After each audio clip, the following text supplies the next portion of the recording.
Miwa's Magical Journey to Korea. Once upon a time, there was a smart and lovely little girl named Miwa. She had a very special book that was not only filled with magical illustrations, but could also take her to any place she dreamed of.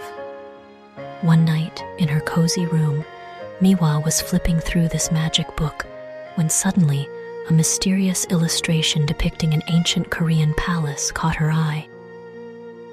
"Wow, look at this, Zephyr!" Miwa exclaimed excitedly.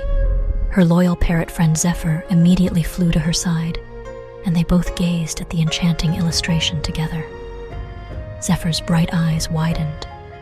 "This is Gyeongbokgung Palace in Korea, a place full of historical charm and beautiful legends," Zephyr said. Miwa's curiosity was ignited. "Can we go there? I want to see this palace with my own eyes," she said excitedly. Zephyr nodded and replied, "Of course, Miwa. Our new adventure is about to begin." They held each other's hands tightly, and Miwa softly recited a spell from the magic book. As her voice echoed, a dazzling light shone, transporting them to a new world, a magical land full of ancient buildings and beautiful gardens, known as Korea. Their first stop was the heart of Seoul, the magnificent Gyeongbokgung Palace. This palace was a symbol of the Joseon dynasty and had been the residence of the royal family.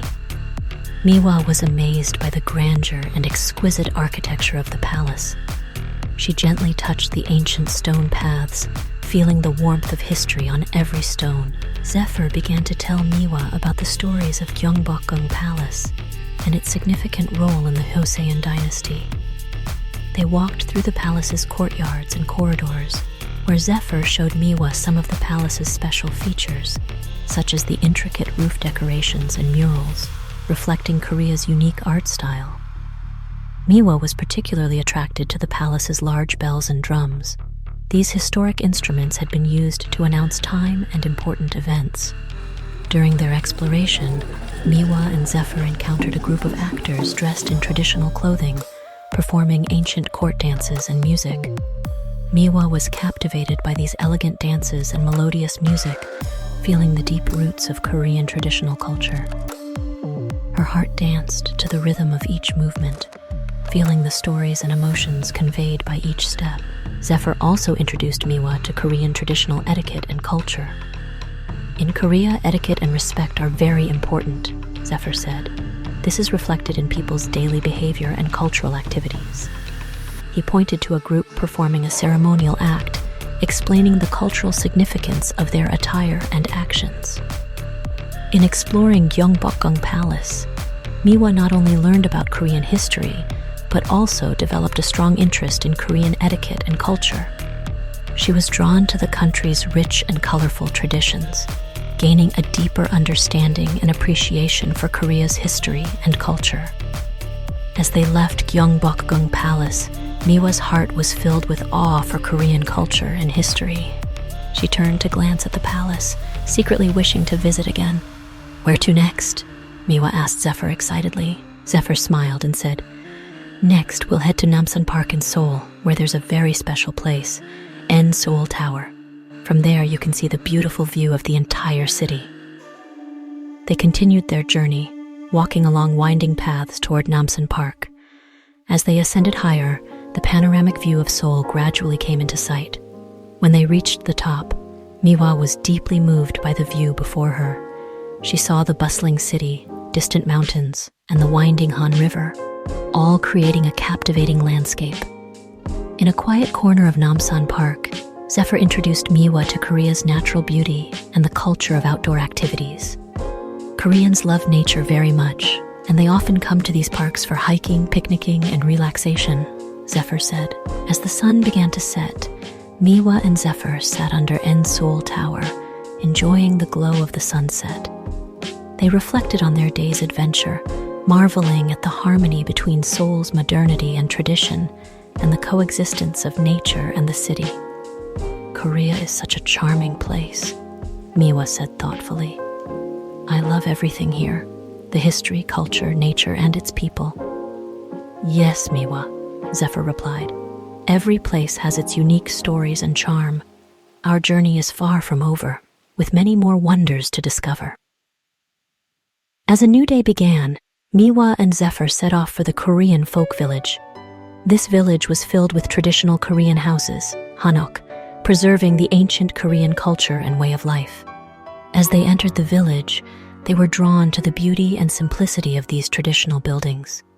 Each hanok had its unique style and features, showcasing the exquisite craftsmanship of Korean traditional architecture.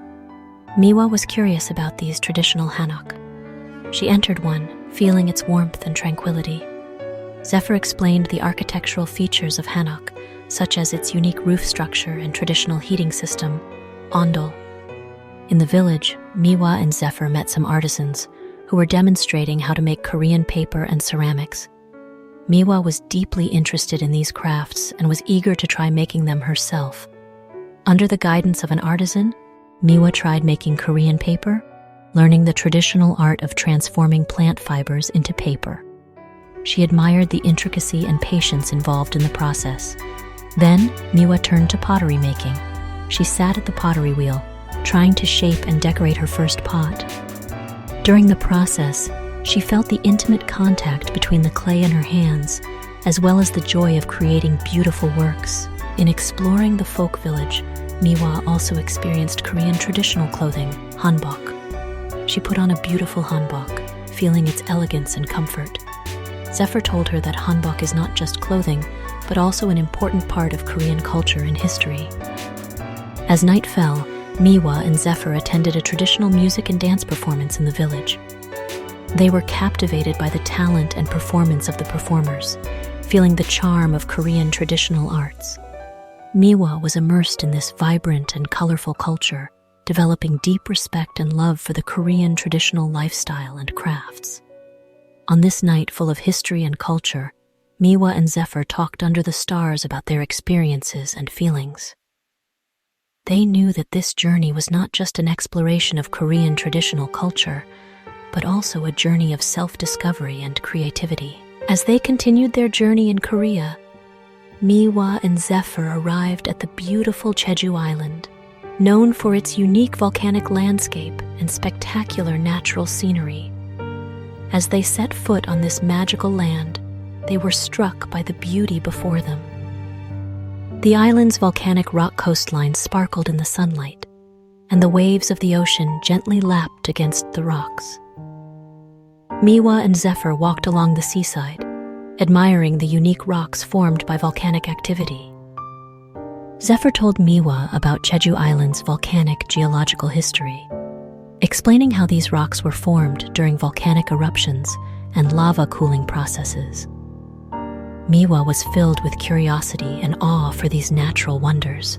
They then explored the island's waterfalls, attracted by the majesty and clear sound of the water. Miwa stood under the waterfall, feeling the coolness and freshness of the splashing water. Zephyr told her that these waterfalls are not only Jeju Island's natural scenery, but also a source of pride and inspiration for the island's residents. During their exploration of Jeju Island, Zephyr narrated some of the island's myths and legends. One such story was about a beautiful siren named Siren, who was said to live in a hidden cave on the island, luring sailors with her enchanting singing. Miwa was deeply fascinated by this legend, imagining what Siren and her mysterious cave might look like. Jeju Island also had many legends about volcanic gods and sea deities, passed down among the island's residents. Miwa and Zephyr listened to the locals narrate these stories, feeling the island's rich culture and traditions. On their last day on Jeju Island, Miwa and Zephyr climbed up to the island's volcanic crater, overlooking the entire island. From there, they could see the island's green forests, blue oceans, and distant mountains. Standing at the edge of the crater, Miwa felt the power and beauty of nature.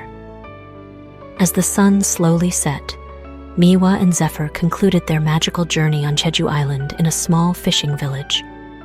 They tried the local seafood at a village restaurant, listening to the fishermen's stories and adventures at sea. Miwa was moved by these stories and the lifestyle of the island's residents. In this magical journey to Jeju Island, Miwa not only experienced the island's natural beauty, but also learned about its culture and legends. Her heart was filled with awe and love for this beautiful island and nature. Continuing their journey in Korea, Miwa and Zephyr arrived at a bustling market in Seoul, ready to explore Korean culinary culture. The market was noisy with people, and stalls were filled with a variety of delicious foods, emitting tempting aromas. They first tried Korean traditional kimchi. This spicy and sour side dish excited Miwa's taste buds. Zephyr explained that kimchi is not only an essential accompaniment to Korean cuisine, but also a healthy food that aids digestion and boosts immunity. Next, they tasted Korean barbecue. The grilled beef and pork were aromatic, served with fresh vegetables and special sauces, making Miwa's mouth water. Zephyr explained, Korean barbecue is not just a delicious meal option. It's also a way for Koreans to express joy and share moments together. They also tried Korean pancakes made from vegetables, seafood, and flour.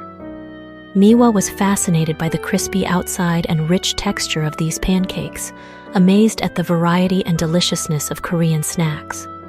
At the market, Miwa and Zephyr tasted many other Korean specialties like spicy rice cakes, cold noodles, and various soups. Each dish had its unique flavor and preparation, showcasing the richness of Korean cuisine. While tasting these dishes, Miwa and Zephyr chatted with local vendors and chefs, learning about the cooking techniques and ingredients used in Korean food. Miwa developed a deep interest in the art of Korean cooking, admiring the chef's passion and dedication to their food. After their food adventure, Miwa and Zephyr strolled through the market's alleys, enjoying the lively and colorful atmosphere. They experienced the warmth and energy of Seoul's people and understood the importance of food in Korean culture. This journey was not just an adventure, but also a profound learning and self-discovery experience. Miwa and Zephyr gained knowledge about Korean culture, history, and traditions, appreciating the beauty of cultural diversity. They realized that every culture has its unique stories and traditions, worthy of respect and learning. As their journey came to an end, Miwa and Zephyr felt enriched in spirit. They looked forward to future travels, eager to explore more unknown places and learn new things. Under the stars, Miwa closed her eyes, her heart full of longing for new knowledge and anticipation for upcoming adventures.